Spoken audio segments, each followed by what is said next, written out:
desenvolvido nos últimos anos, pela qualidade da educação básica no nosso estado. Isso significa que o Ceará hoje é uma referência para o Brasil, nos trouxe para o Ministério da Educação, por convite do nosso presidente Lula. Temos construído várias parcerias importantes com todas as redes do Brasil, como, por exemplo, com o programa Compromisso Nacional Criança Alfabetizada, que partiu do exemplo do Ceará, com a participação de todos os estados brasileiros. Hoje é um programa nacional e eu quero até parabenizar o Ceará, porque 100% dos municípios cearenses aderiram ao programa, onde o Ministério já repassou recursos para os municípios e estado, para que possa implementar e fortalecer essa política de garantir a alfabetização das nossas crianças na idade certa. Como também o exemplo da escola de tempo integral, que é uma das grandes políticas do governo do presidente Lula, que é ampliar as matrículas para o tempo integral em toda a rede de educação básica, que tem sido um esforço do atual governador Eumano de Freitas, foi um esforço nosso, meu e da Isolda, quando governamos o Ceará durante 8 anos, e agora o Eumano continua o trabalho de garantir que todas as crianças e jovens do Ceará possam ampliar e ter o direito de uma escola de tempo integral. Portanto, é um programa que nós estamos investindo 4 bilhões de reais por ano. Todos os estados pactuaram as suas metas. Quero novamente parabenizar o Ceará, que 100% dos municípios cearenses aderiram ao programa de escola de tempo integral. Então já repassamos recursos para os estados e municípios para que essas matrículas comecem agora no início do ano letivo de 2024. Como também o programa de conectividade, e agora vamos construir o programa Pé de Meia, que é a poupança para o jovem do ensino médio brasileiro. É garantir apoio para que esse jovem não abandone, não saia da escola. Como também vamos construir várias ações importantes, como a implantação de novos institutos federais, fortalecimento das universidades do nosso estado, enfim. Quero aqui dizer da importância da educação, do compromisso que o presidente Lula tem de fortalecer a educação pública no país. Aliás, o presidente estará em Fortaleza na próxima semana, na próxima quinta-feira, para assinar oficialmente a criação do ITA do Ceará.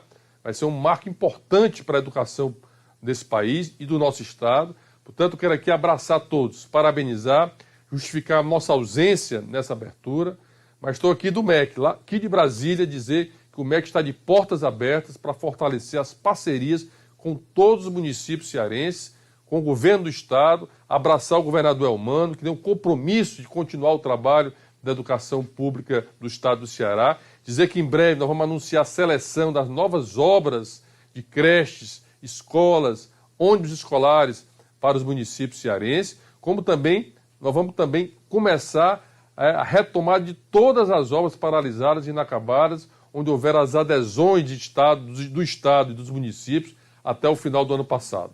Portanto, são muitas ações importantes, muito trabalho, arregaçar as mangas e trabalhar muito pela educação do Ceará e do Brasil. Olá, quero cumprimentar todas e todos os professores, educadores, gestores escolares, diretores, secretários municipais de educação, profissionais que fazem a educação do nosso Ceará se consolidar como referência para o país.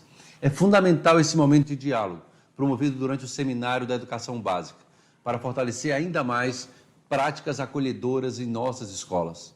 O Ceará, para nosso orgulho, conta com 87 das 100 melhores escolas públicas do país no ensino fundamental. Os bons resultados são consequência do sucesso do nosso programa Aprendizagem na Idade Certa, PAIC Integral. Também temos sido exemplo no país com a política de escola em tempo integral, implementada pela atual ministra da Educação, Camilo Santana, à época governador, e pela ex-governadora Isolda Sela, e que estamos dando continuidade. Hoje, 71% da rede estadual de ensino é de tempo integral. A meta é chegar a 100% até o final do nosso governo. E vocês que trabalham com a educação em nosso estado são essenciais nesse processo e na oferta de um ensino de qualidade. Aproveito para reafirmar o meu compromisso em oferecer boas condições de trabalho e desejar um ano novo letivo para todas e todos.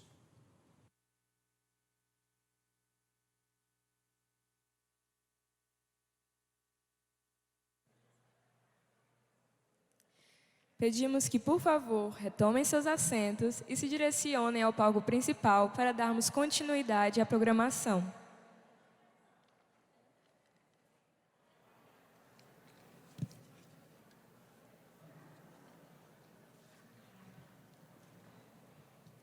Agradecemos a todas e todos os palestrantes que abrilhantaram nosso evento, nos contemplando com tão ricas e excelentes reflexões. Certamente sairemos daqui cheios de novas e boas ideias para contribuir ainda mais com a educação do Ceará. Tivemos a mesa 1, que discutiu como construir uma escola que acolha os diferentes sujeitos, importando-se com a pluralidade dos atores que constituem a comunidade escolar. Por isso, faz-se necessário refletir, criar caminhos para efetivar ações voltadas ao antirracismo, a compreensão da diversidade de gênero e as estratégias que, de fato, acolham os sujeitos nas suas especificidades, garantindo o ensino equânime e qualitativo. Na mesa 2, refletimos sobre o impacto do papel das lideranças no ambiente escolar, uma vez que a criação de objetivos claros, planejados e executáveis são pilares construtores para a garantia do aprendizado dos estudantes. Além da gestão escolar como liderança, discutimos também o papel de outros atores da escola, como os professores, famílias e estudantes. Na mesa 3, ampliamos o entendimento acerca da educação integral enquanto modelo educacional que permite oferecer aos estudantes uma formação ampla e eficiente, tendo a perspectiva de promover, por meio do diálogo, a integração de propostas interdisciplinares e temas contemporâneos transversais, a fim de reduzir distâncias entre o aprendizado e o cotidiano, assim como ampliar estratégias de ensino, a partir da compreensão de como se aprende. Concluindo, na mesa 4, dialogamos sobre uma educação infantil sendo entendida e praticada como espaço de escuta, interação, cuidado e educação e acolhimento das crianças, de forma que elas sejam consideradas cidadãos desde seu nascimento, fortalecendo as relações por meio de interações com diversos parceiros na escola, na família e em diferentes situações, na exploração de objetos, espaços e, em especial, por meio do brincar, respeitando seu contexto cultural e social. Estamos nos aproximando do término do nosso Seminário da Educação Básica no Ceará e nossa palestra de encerramento traz o tema A Relação entre Segurança e Ensino-Aprendizagem para a Construção de uma Educação Equitativa.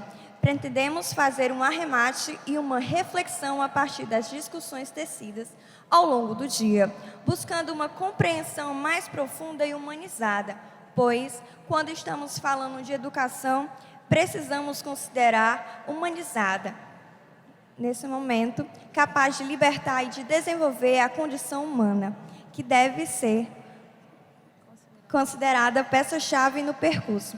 Afinal, nunca podemos esquecer de que os agentes envolvidos nesse processo são, antes de tudo, seres humanos.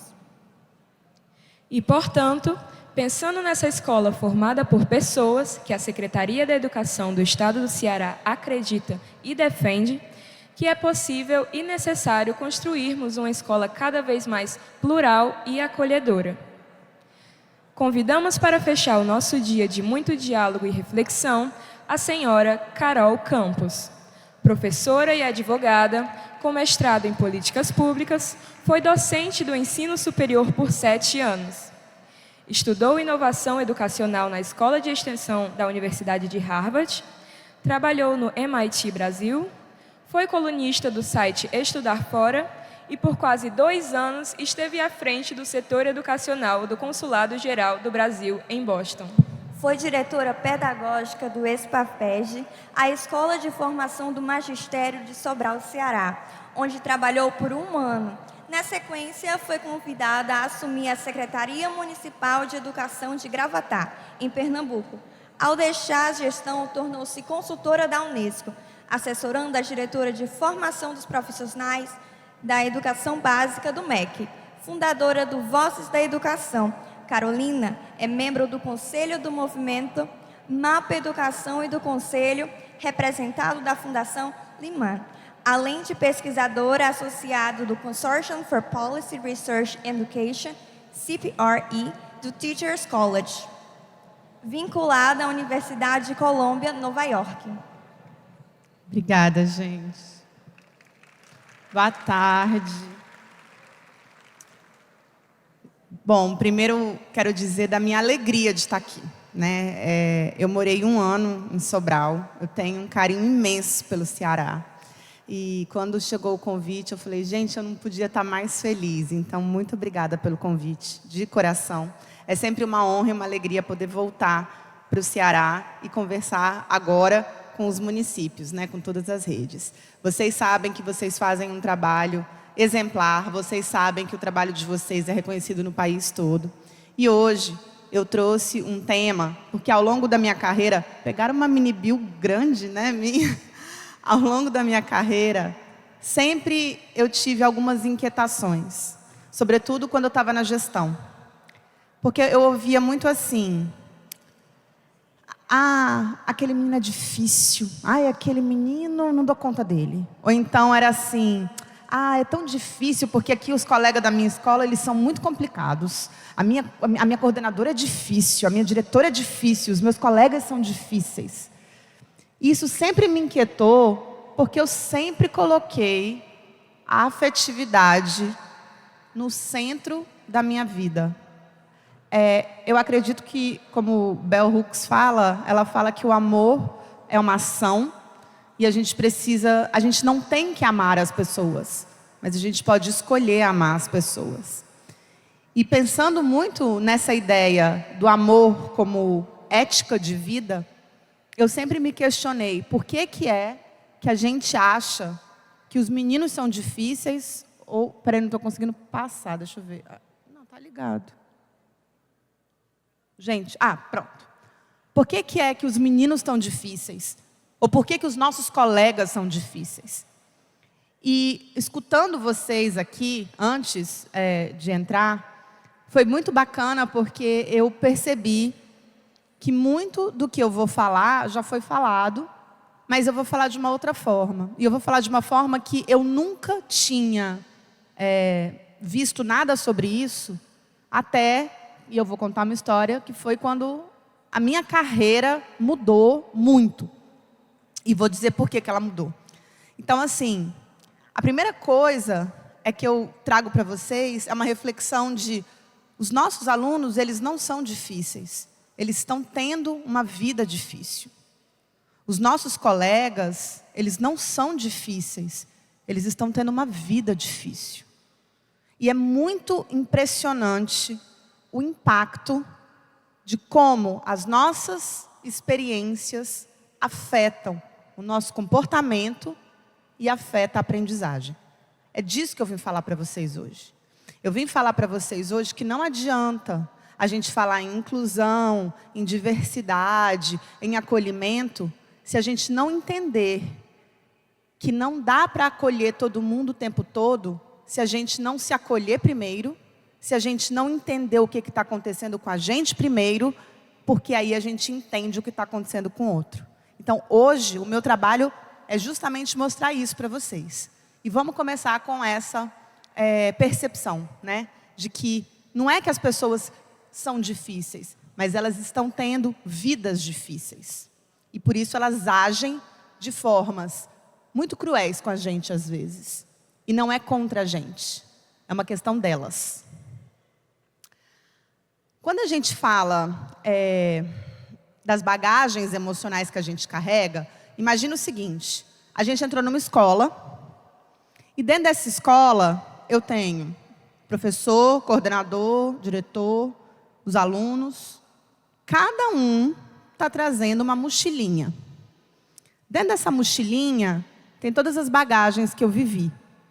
Então, às vezes eu sou um professor negro, que teve uma infância pobre, e que na escola que eu, professor negro, estudei, eu era xingado de café. porque era o apelido que os meus colegas me davam, porque eu era uma pessoa negra. Eu sou professor hoje. Aí eu tenho um aluno que o pai é alcoólatra e a mãe bate nele. Além disso, esse aluno está se descobrindo LGBT. Então, esse aluno está ali com todas essas dores dele, porque ele está escutando que ele é o viadinho da escola. Aí eu tenho uma professora que, na época que ela era aluna, ela apanhava de palmatória na escola. Inclusive, eu até queria perguntar, dessa turma aqui, quem, não precisa nem levantar a mão, tá? Só vamos refletir. Quem de vocês viveu uma educação violenta na escola? Quem de vocês apanhou de palmatória, de régua de madeira, teve o cabelo puxado, a orelha puxada, ajoelhou no milho, ficou de castigo, às vezes foi ridicularizado? Quem? Então, isso é para a gente pensar. Porque a gente está fazendo uma pesquisa e a gente está identificando que professores que têm acima de 45 anos têm uma chance muito, muito grande de terem sofrido violência física no ambiente da escola. E eu vou dizer para vocês por que isso importa. Tá? Então, eu tenho esse grupo de pessoas, essa professora que apanhou, eu tenho uma mãe, que é mãe solo, que sofreu violência doméstica e aí acabou deixando o marido, que tem que cuidar do filho, que tem que trabalhar, e que está indo lá na escola, enfiar o dedo na cara da escola, porque a escola não está fazendo do jeito que ela quer para o menino dela. Então, vê, eu tenho um professor que tem a bagagem dele, eu tenho um aluno que tem a bagagem dele, eu tenho uma coordenadora que tem a bagagem dela, e eu tenho uma mãe que tem a bagagem dela. Aí eu coloco todas essas pessoas com as suas bagagens emocionais dentro da escola. E sabe o que é mais interessante? É que eu espero que todas essas pessoas se comportem muito bem, da melhor forma possível. Então, eu espero que o aluno se comporte muito bem. Eu espero que o professor seja o melhor professor. Eu espero que a coordenadora, ela tenha paciência. E eu espero que a mãe tenha compreensão. Mas eu esqueço que essas pessoas carregam suas bagagens emocionais. E aí, o que essas bagagens emocionais fazem com a gente? Primeiro, os estudantes, as bagagens emocionais que eles carregam da vida deles, isso pode ter impacto no comportamento deles, no relacionamento deles, no desempenho acadêmico deles. Com relação aos educadores, os impactos aparecem de uma outra forma. Eu vou ter educador que vai ter impacto na saúde física. Aquela pessoa que está com burnout, que já não aguenta mais, que não suporta. Eu vou ter educador que tem problemas agora de capacidade empática. Eu não aguento mais aguentar. Então, o meu potinho da empatia esvaziou. Não dá mais para mim. Chega, fim, acabou. E eu tenho educador que fala, por que hoje não é feriado e todos os outros dias não são feriado também? Porque eu nunca mais quero voltar. Minha Nossa Senhora, o ano passou, o ano voltou e eu nem descansei. E meu Deus do céu. Vocês estão se reconhecendo em algumas dessas minhas falas, eu imagino. Então a escola é esse lugar em que eu tenho uma professora lendo uma historinha e para cada aluno eu tenho uma nuvenzinha. A história é a mesma, mas ela impacta de maneiras diferentes em cada um. Isso serve para aluno, isso serve para educador. E aí, por que eu estou falando isso para vocês? Porque uns 2 anos atrás, eu nessa agonia de tentar entender pós-pandemia, e, meu Deus, os meninos não aprendem, e minha Nossa Senhora, esse monte de violência nas escolas, as escolas, o menino entrando na escola, querendo esfaquear professor, o que está acontecendo? Minha gente, não é possível. E aí eu me deparei com um estudo, e foi um estudo que transformou minha vida. Esse estudo me fez entender muitas coisas. E olha que interessante, era um estudo, inicialmente, que procurava entender por que as pessoas tinham diabetes. E aí, os pesquisadores pegaram um grupo de 17 mil pessoas e pediram para essas pessoas responderem um formulário com um monte de pergunta.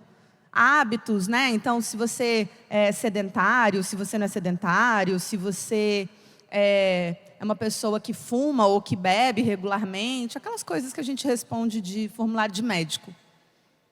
E no final, eles descobriram que não tinha muita correlação. Por que as pessoas tinham diabetes? Eles não sabiam. Então, assim, tinha gente que fumava a vida inteira e não tinha diabetes, mas tinha gente que nunca tinha fumado e tinha desenvolvido diabetes. Tudo bem, diabetes é o aumento do sangue do açúcar no sangue. Mas por que aumentou? Não é só porque a pessoa comeu alguma coisa. E aí eles descobriram que tinha uma seção desse questionário que falava sobre infância. E, coincidentemente, o que tinha ali era muito esclarecedor.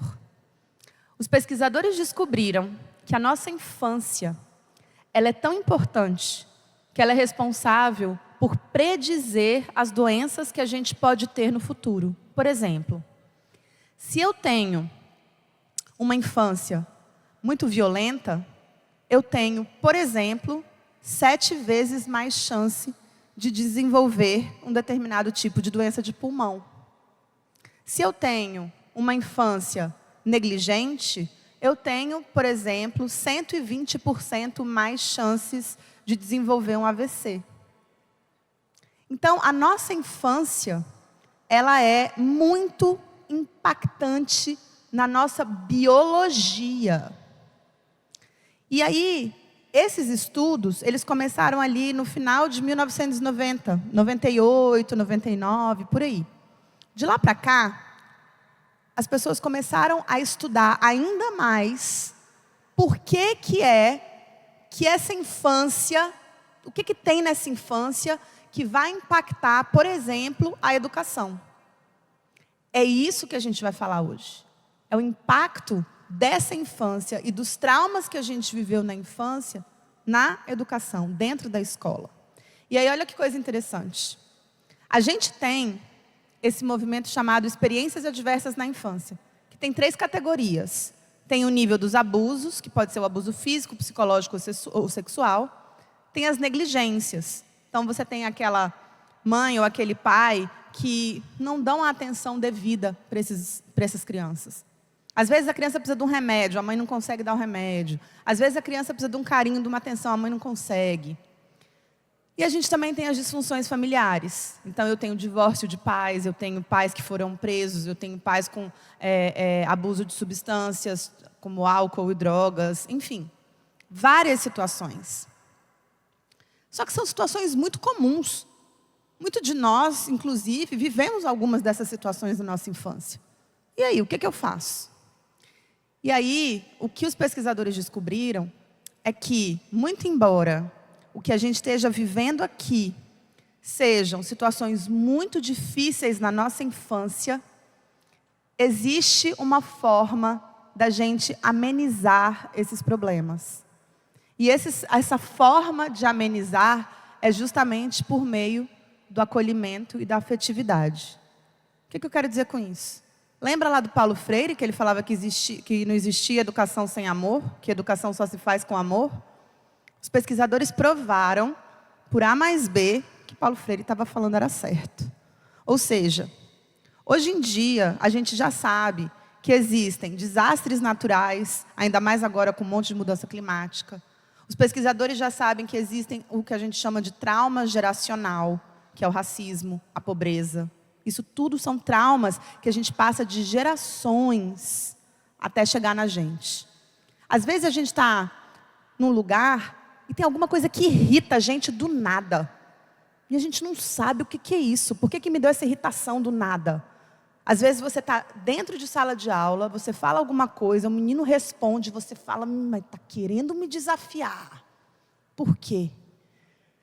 Esse sentimento são os gatilhos que a gente recebe, que são mensagens que a gente muitas vezes nem se lembra, mas que estão dentro da gente. E eu não quero dizer aqui que a gente precisa de entender nada, absolutamente nada, sobre o trauma do menino. O trauma do menino é o trauma do menino. Mas a gente precisa entender que essas experiências que todas as crianças podem viver, que a gente pode ter vivido na nossa infância, essas experiências, elas são muito duras, muito difíceis, e elas afetam não só a biologia do nosso corpo, mas elas também afetam o comportamento da gente, a aprendizagem dos meninos. E é por isso que muitas vezes vocês vão se queixar de: meu Deus, por que os meus meninos não aprendem, por exemplo, numa escola de tempo integral? Porque às vezes o clima da escola está difícil. E é olhando para o clima escolar e melhorando o clima escolar que a gente consegue fazer com que o aprendizado se desenvolva. É lógico e evidente que eu não vou negar a importância de formação continuada, não vou negar a importância de gestão e de liderança escolar, não vou negar nada disso, porque tudo isso é essencial. Mas isso que eu estou falando vem antes dessas coisas. Vem da percepção de que a gente fica o tempo todo dizendo que a gente precisa acolher as pessoas, mas a gente não sabe nem como nem porquê. Como é que eu vou acolher se ninguém me acolhe antes? Por que eu vou acolher se ninguém me acolhe? E a ideia aqui é fazer a gente entender que existe uma dificuldade muito grande na infância que pode nos levar a lugares que na vida adulta a gente acaba reagindo sem saber como e sem saber porquê. Inclusive, deixa eu ver se a gente consegue passar o vídeo. Acho que não, né? Acho que não. Não vai conseguir passar o vídeo, será? Consegue? Oi? Está no YouTube? Mas consegue passar? Não? Tá bom. Aqui era um vídeo para mostrar para vocês como algumas escolas ao redor do mundo já estão implementando essa metodologia que a gente chama de aprendizagem segura. Que é como é que eu faço para que os meninos aprendam de forma segura. Sabe por quê, gente? Porque a gente foi ensinado que o amor e o acolhimento, eles são coisas intangíveis. Então o amor é quando é uma união de vários sentimentos. O amor é quando eu abdico de tudo. Não. Primeiro, o amor, ele não é só o amor romântico. Ele é o amor de uma forma muito maior. E segundo, a gente está falando aqui de uma decisão de amar as pessoas, mas o amor ele só acontece de verdade quando existe segurança. Eu só consigo me sentir amada quando eu me sinto segura naquela relação. E essa relação pode ser uma relação profissional, ela pode ser uma relação pessoal, ela pode ser uma relação minha com o divino. Eu só me sinto segura quando eu me sinto verdadeiramente, eu só me sinto amada quando eu me sinto verdadeiramente segura. O aluno precisa de segurança dentro da escola, dentro da sala de aula para aprender. O professor precisa de segurança dentro da escola, dentro da sala de aula, para ensinar. E a gente vai falar sobre como que essas seguranças vão funcionar. E aí eu trago para vocês aqui muitas formas de como que o trauma se manifesta nos meninos. Então eu vou ter, por exemplo, a Bia, que é aquela perfeitinha. Ela quer agradar a professora, ela faz tudo direitinho, ela quer agradar excessivamente os colegas. Ela é perfeita. Às vezes a Bia é a preferida da professora. Mas eu também tenho o Heitor, que é aquele atencioso, mas ele nunca vai bem nas provas. Ele está sempre meio voando. Né? Ele nunca... Você fala, esse menino tem potencial, mas por que não vai? Eu tenho a Ana, que está sempre calada no fundo da sala, comendo salgadinho, está nem aí. Eu tenho o Mateus. Mateus é o que a gente chama de abençoado. Aquele menino maravilhoso, que você fala, meu Deus, o que eu faço com esse menino? E eu tenho o Pedro, que está sempre sozinho, calado, introspectivo, sem amigos. Por que esses meninos funcionam desse jeito, gente? Porque todos esses meninos com esses comportamentos estão vivendo infâncias muito difíceis. Existe uma violência crescente na nossa sociedade, mas existe, dentro de muitas escolas, uma violência psicológica muito grande. A gente vem estudando muito a relação de violência no ambiente escolar. E o que eu posso dizer para vocês, depois de ter ido em várias escolas, acolher professores que vivenciaram situações de extrema violência, é que não existe uma violência na escola do nada.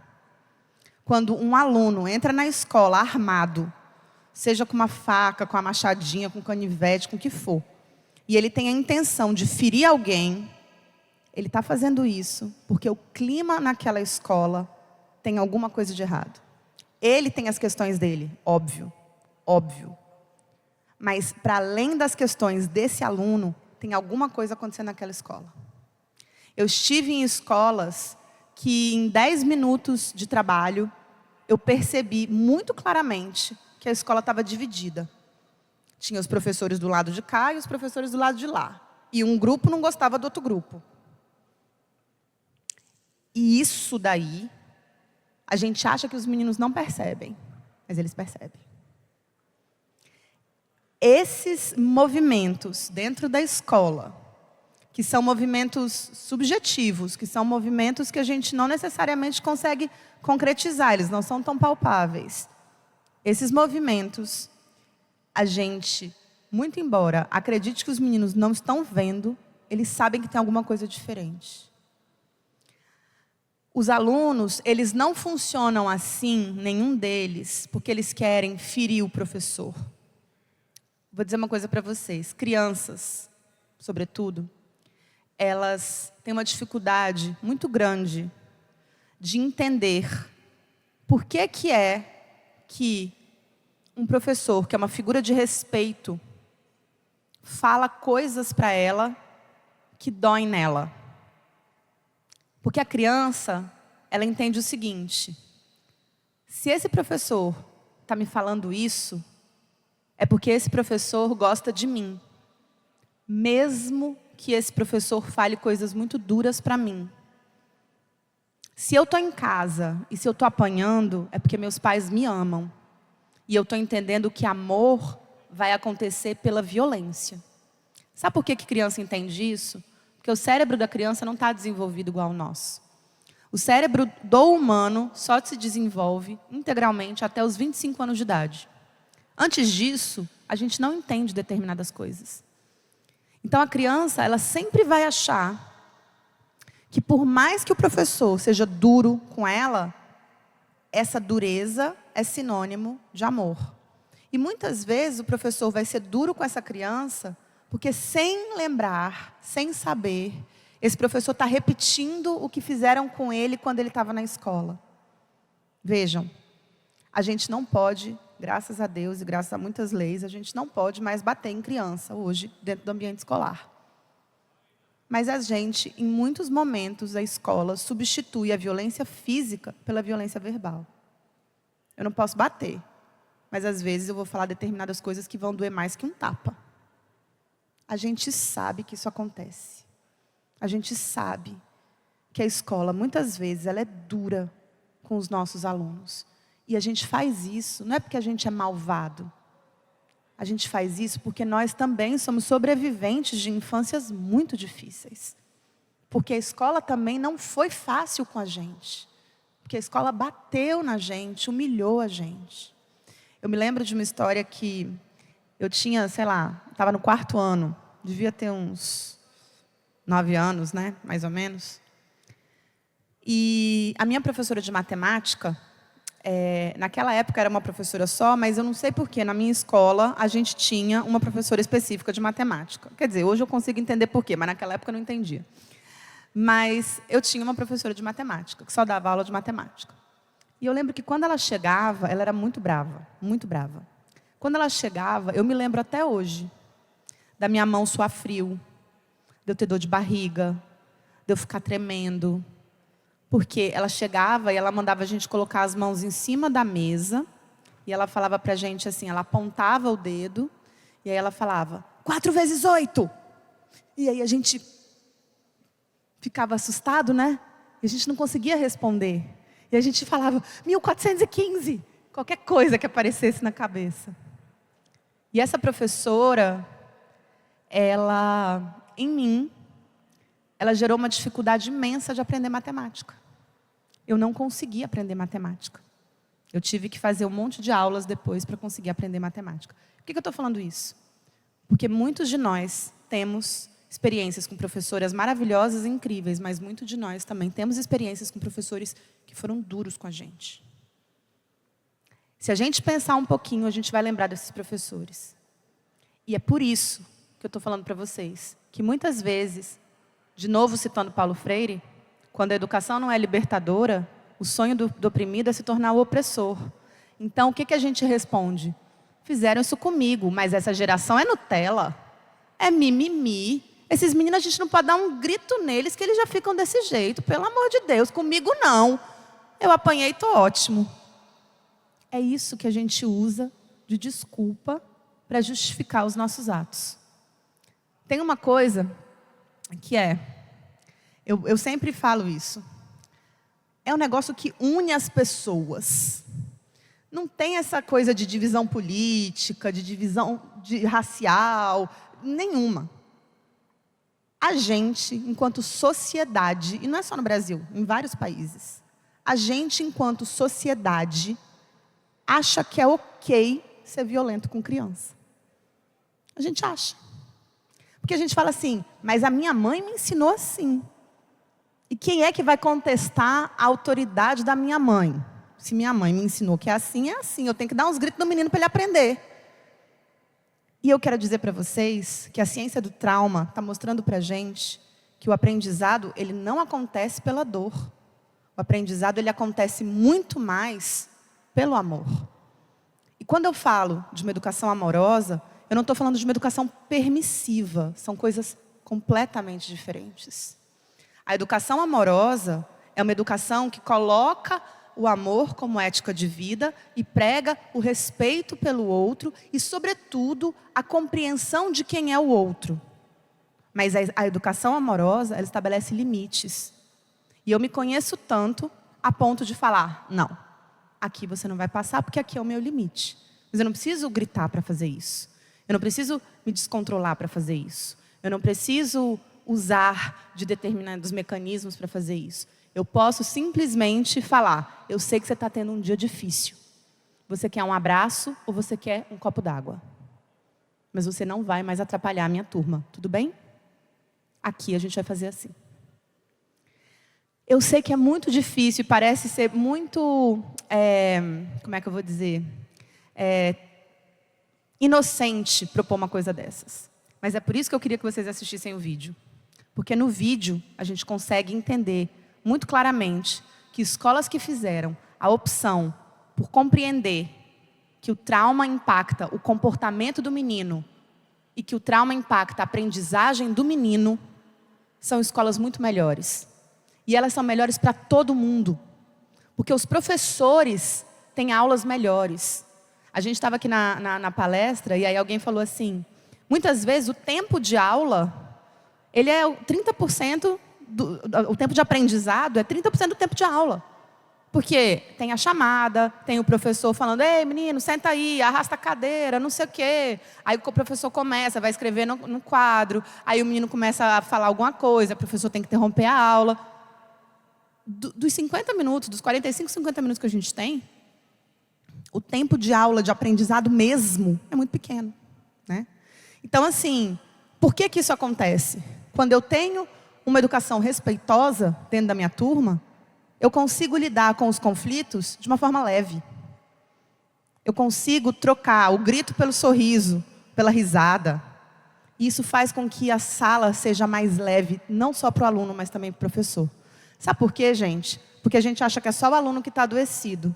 Sobretudo no pós-pandemia. Mas não. Os nossos professores estão extremamente adoecidos. Os nossos professores estão extremamente cansados.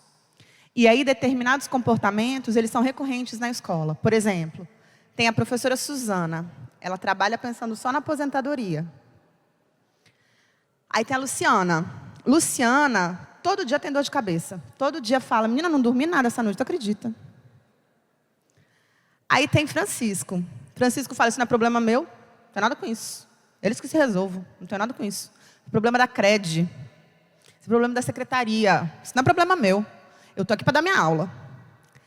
E tem a Suelen, que fala, sempre usando a comunicação muito violenta.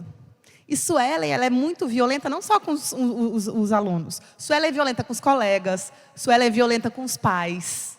Fala, lá vem aquele pai de novo reclamar, não aguento mais esse negócio.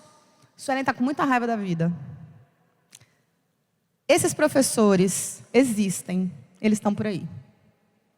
Eles estão em muitos lugares. E sabe por que esses professores estão assim? Porque existe uma condição chamada fadiga por compaixão. Fadiga por compaixão é a soma do esgotamento físico e mental, que a gente chama de burnout, com o estresse traumático secundário. O que é isso? O estresse traumático secundário é quando eu não vivi o trauma, mas eu estou num lugar, convivendo com alguém, e todos os dias, aquela pessoa que está ali do meu lado, o simples fato dela existir, eu já sei que eu vou me lembrar de coisas que aquela pessoa viveu e que eu não quero me lembrar. É lidar com a pobreza do outro. É lidar com o racismo contra o outro. É lidar com as dores do outro. E aí sabe o que acontece comigo, que não vivi aquilo? Começo a sonhar, começo a ter pensamentos intrusivos, começo a ter tristezas. E eu falo, minha gente, isso não aconteceu nem comigo. Então, quando eu somo a exaustão com o trauma do outro, que me acompanha todos os dias, eu tenho a fadiga por compaixão. O que é a fadiga por compaixão? Pensa num potinho cheio de compaixão. É toda a compaixão que eu tenho na minha vida. Aí eu vou distribuindo compaixão, até um dia que o potinho esgota, acabou, ficou vazio. A fadiga por compaixão é isso. Sabe o que a fadiga por compaixão gera em mim? Eu não quero mais ir para a escola, eu não quero ter que dar aula. Tomara que aquele menino que é abençoado, eu já pedi para a coordenação trocar ele de turma. Por que a coordenação não trocou ele de turma? Então, já que ele está na minha turma, tomara que ele tenha faltado. Eu quero terminar minha aula mais cedo. Eu quero que tenha 5 dias de descanso e 2 dias de aula. Eu, gente, já tive isso. Sou professora. Passei 7 anos no chão da escola. E eu falo para vocês, tinha dias que eu chegava na escola falando, eu não vou dar conta. Eu não consigo mais. Chegava atrasada para dar aula. Minha coordenação brigava comigo. Porque eu não aguentava mais. E só muitos anos depois é que eu fui entender que o que eu vivia era uma condição chamada fadiga por compaixão. E hoje eu posso afirmar para vocês, os nossos professores, eles estão extremamente cansados. E não adianta a gente chegar para esses professores e falar, vamos gente, vamos motivar. Porque não é assim. A gente precisa de olhar para esse problema com toda a verdade do mundo. E sentar na escola e fazer roda e conversar. Entender o que está acontecendo. E chegar nos professores e falar, eu sei que está difícil. E oferecer alternativa. Você tem sempre que conversar com alguém oferecendo alternativa. Você quer um abraço ou você quer dar uma volta na escola? Você quer sair mais 10 minutos mais cedo ou você sempre tem que dar alternativa. Para essa pessoa respirar. Para essa pessoa se sentir acolhida. E aí eu volto e digo para vocês, acolhimento é antes de tudo a sensação de segurança. Eu só me sinto amado, verdadeiramente amado, quando eu me sinto seguro. Então, se você não acolher os seus professores e tratá-los dessa forma, eles não vão sentir segurança em você. O líder escolar, além de todas as atribuições dessa liderança, esse líder precisa se cuidar muito para ele conseguir cuidar do outro. Alex falou aqui, muitas vezes o problema é a falta do olho no olho, muitas vezes o problema é como que eu vou avaliar o outro, os critérios que eu vou usar de avaliação. Muitas vezes o problema, gente, não é o problema técnico. O problema técnico a gente está endereçando e evoluindo enquanto Estado. Mas o problema, na maior parte das redes que eu vou e com quem eu converso, ele está centrado na questão emocional. E aí, a gente tem aqui os 4 tipos de segurança. Porque as pessoas falam para mim assim, Carol, mas o que você quer dizer com segurança? E eu vou falar para vocês, tem 4 formas da gente tornar uma escola segura. E a primeira forma é a segurança física. Quando acontece algum atentado em escola, a primeira alternativa é querer botar guarda armada, cerca elétrica, cada ideia, criatividade das pessoas, detector de metais. Gente, segurança física não é isso.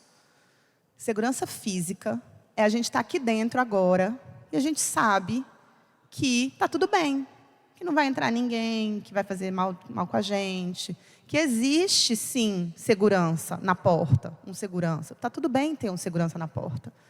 Está tudo bem você perguntar para a pessoa antes dela entrar o que é que ela veio fazer na escola. Mas você conversou, mas você combinou com quem? Espera aí, fica aí que eu vou ligar para a coordenação para saber se eles podem te receber agora. Não é a porta aberta da escola para entrar qualquer um a qualquer hora. Não. A escola tem que ter regra. A escola tem que ter protocolo. A escola precisa ter protocolo de combate e enfrentamento à violência. A escola precisa ter protocolo de gestão de crise. A escola precisa ter protocolo de encaminhamento de questões de saúde mental. Porque o menino que vai fazer o baleia azul, a menina que vai se cortar no banheiro, eu tenho que endereçar esses problemas, de alguma forma. Então, eu preciso de protocolo. Segurança física tem a ver com protocolo. E tem a ver com formação dos educadores para uso desses protocolos. Então, isso é segurança física. Mas eu também tenho a segurança emocional. O que é segurança emocional? É a tranquilidade de saber que eu estou na escola e eu posso ser a diretora, a coordenadora, o professor, o aluno, a merendeira, mas eu posso ser na escola. Se o aluno é homossexual, ele precisa ser respeitado, acolhido, incluído, sem ter julgamento. Não é minha tarefa julgar. Minha tarefa é ser escola. E escola é igual igreja, tem que receber todo mundo. Quem quiser entrar lá tem que ser acolhido. E ponto. Eu preciso ser e deixar o outro ser. Isso é segurança emocional. Então, se eu tenho a condição de, dentro do ambiente escolar, ofertar segurança para o menino, que se ele quiser chorar, alguém vai olhar para ele, meu filho, o que aconteceu? Venha cá. Você está chorando? E aí não é falar, para de chorar, não é nada, não é bobagem. Não. Venha cá, chore. Faz bem chorar, alivie seu coração. O que é que eu posso fazer para lhe ajudar? Você precisa do quê? Isso é segurança emocional. É você deixar a pessoa ser. É você deixar a pessoa expressar as emoções dela. Está tudo bem. Qual é o problema de chorar, gente? O menino está gritando. Venha cá. Diga aqui, por que você está gritando? O que você quer dizer com esse grito? Eu estou entendendo já. Fale um pouco mais baixo. Eu estou entendendo que você está gritando. O que eu posso fazer? Não é, cala a boca, desce daí, menino, que não sei o quê. Não, porque ele está esperando isso. Porque isso ele escuta dentro da casa dele. Eu preciso mudar a forma como eu trato dentro da escola, para ele saber que dentro da escola é diferente, para ele não querer abandonar a escola. Então, isso é segurança emocional. E o que é segurança social? A segurança social é o antídoto do bullying. A segurança social é o antídoto do bullying. A segurança social é quando eu permito que as pessoas possam pertencer àquele coletivo. Ou seja, se eu estou na escola, eu sou aluno, mas eu não me sinto parte pertencente daquela escola, esquece. Aquele menino, ele não se sente parte daquele grupo de pessoas. Vocês já viveram isso? Vocês sabem o que é você estar num lugar em que você acha que você não pertence, que as pessoas não te querem ali. Sabe qual é o desenho do bullying? O desenho do bullying é o menino no meio, um círculo de pessoas ao redor, e todas essas pessoas com as costas viradas para aquele menino. Sabe o que é bullying? É como se vocês todos, nesse momento, virassem as costas para mim. Isso é bullying. Isso é o senso de que eu não pertenço aqui e que vocês não me querem aqui. A segurança social, ela significa conexão, vínculo. E eu preciso disso no ambiente escolar para aquela escola ser segura. E, por fim, a segurança acadêmica. Eu preciso poder perguntar sem ninguém me sentir julgado. E eu falo isso não só para o aluno, mas para o professor também, viu? Tudo isso é para aluno e professor. Eu preciso estar na aula de matemática e falar, professora, tem disso não, volta, por favor. Sem me sentir julgado. Mas eu, enquanto educador, preciso chegar na direção e falar, eu não entendi, como é mesmo para a gente fazer, hein? Mas por que tem que fazer isso? Ah, tá bom, beleza. Não, eu estou perguntando de boa. Eu não estou perguntando para contestar a sua opinião. Eu estou perguntando para eu entender. Isso é segurança acadêmica. Uma escola segura e que promove aprendizagem segura e que tem um clima escolar seguro é uma escola que tem esses 4 tipos de segurança. A segurança física, ela é o mais baixinho de todos. A segurança física é só o início. O que vai mudar a escola é a segurança emocional, a social e a acadêmica. É isso que muda o clima escolar. E aí, vocês talvez estejam se perguntando assim, Carol, mas falar de trauma é função da escola? Eu vou dizer para vocês, não. A escola não tem o papel de identificar quem tem trauma e quem não tem trauma. Mas a escola pode tratar todo mundo como se tivesse trauma. Como se já tivesse vivenciado um trauma. Até porque, gente, a probabilidade da gente vivenciar traumas, enquanto pessoas, é imensa. A gente pode estar saindo daqui agora e aí cai a árvore ali e acontece alguma coisa e isso gera um trauma. Então, trauma é uma coisa que está completamente fora das nossas mãos. Mas a escola tratando todo mundo de uma forma respeitosa, acolhedora e segura, inclusiva, faz com que o clima escolar melhore. Então, não é função direta da escola falar de trauma, não. Eu só quero que vocês entendam que trauma existe e que a gente precisa falar sobre isso para a gente entender que a Bia, que está comendo salgadinho e não quer saber da minha aula, não é porque ela está me desafiando. Não é porque ela não é interessada, não é porque ela é preguiçosa, não é porque essa menina não tem jeito mesmo. Não, é porque a vida dela está difícil. Não me interessa o que aconteceu na vida dela. Me interessa que eu vou chegar do lado dela e falar, Bia, senta aqui, bora. Como é que eu posso te ajudar? E vocês querem saber de uma coisa? Criança e adolescente, sobretudo dessa geração, a conexão que eles fazem com a gente é um negócio muito rápido. É assustador. Você dá isso aqui de atenção para o menino, ele cola em você de um jeito muito transformador. Então, é isso. Como é que a gente implementa uma abordagem que garanta a aprendizagem? Porque aqui também é a parte do como, né? E aí eu trago para vocês aqui algumas ações. Eu preciso, por exemplo, de uma liderança e de uma cultura forte dentro da escola. Eu preciso permitir que educadores e estudantes se sintam conectados à comunidade. Eu preciso permitir que os pais queiram estar na escola. Chamar os pais para junto. E, gente, engajamento parental é uma das coisas mais complicadas e, ao mesmo tempo, mais transformadoras que existem.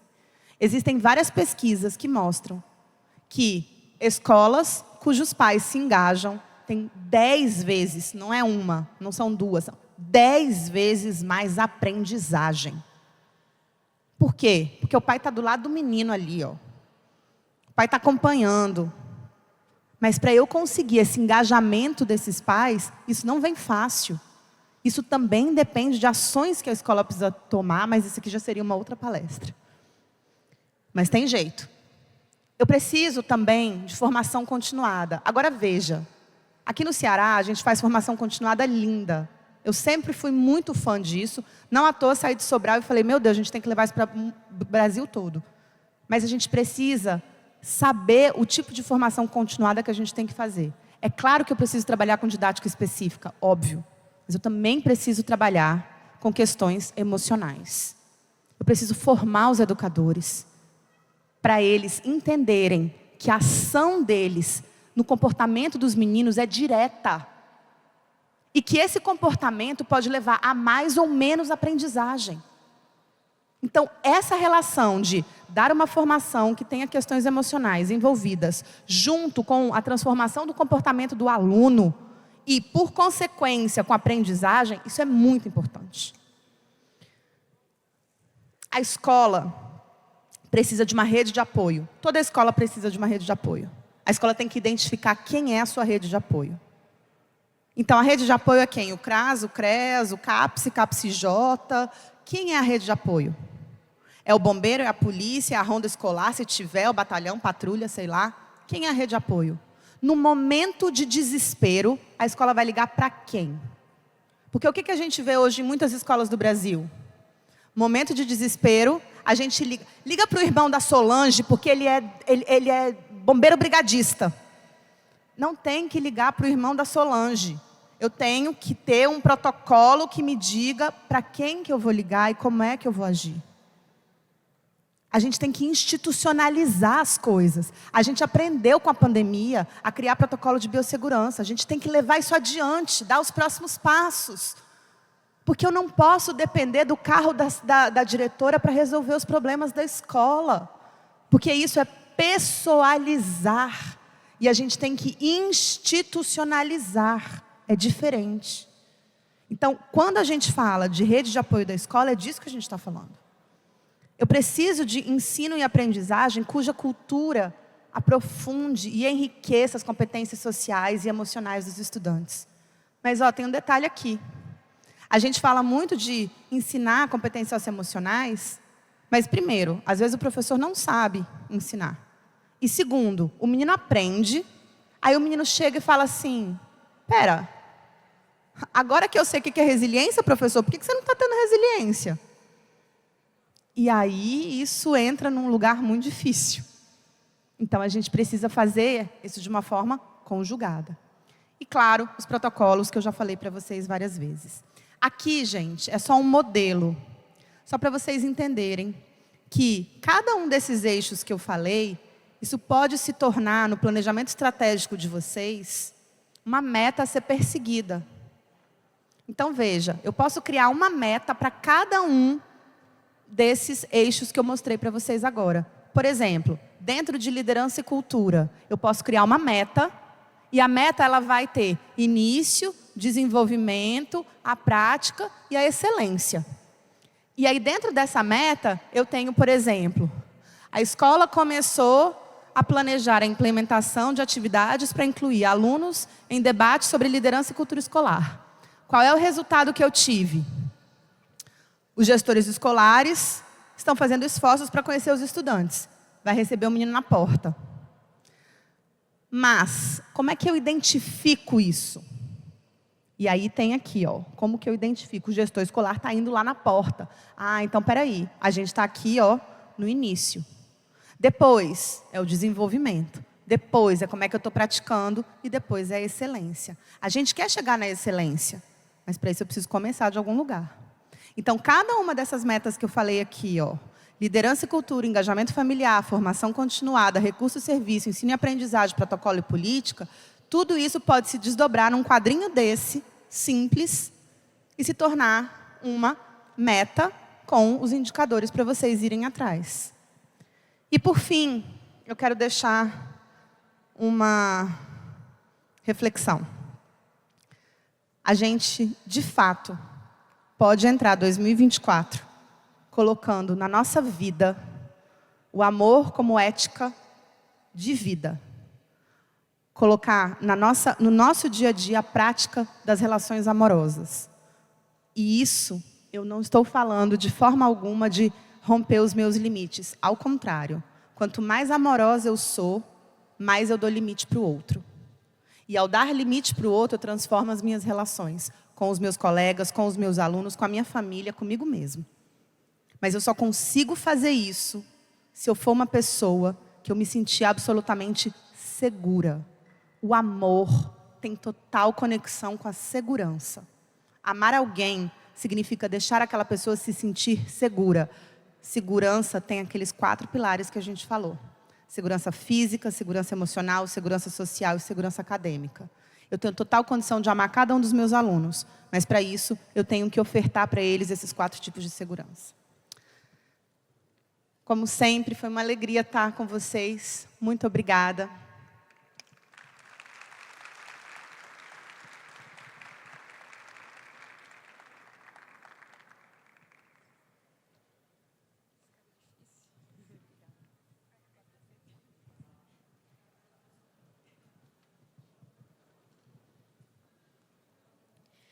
Agradecemos a Carol Campos por nos presentear com essa palestra tão rica que nos proporcionou muitas reflexões para que possamos conduzir nosso trabalho e nossas equipes em busca de uma educação acolhedora, transformadora e de qualidade.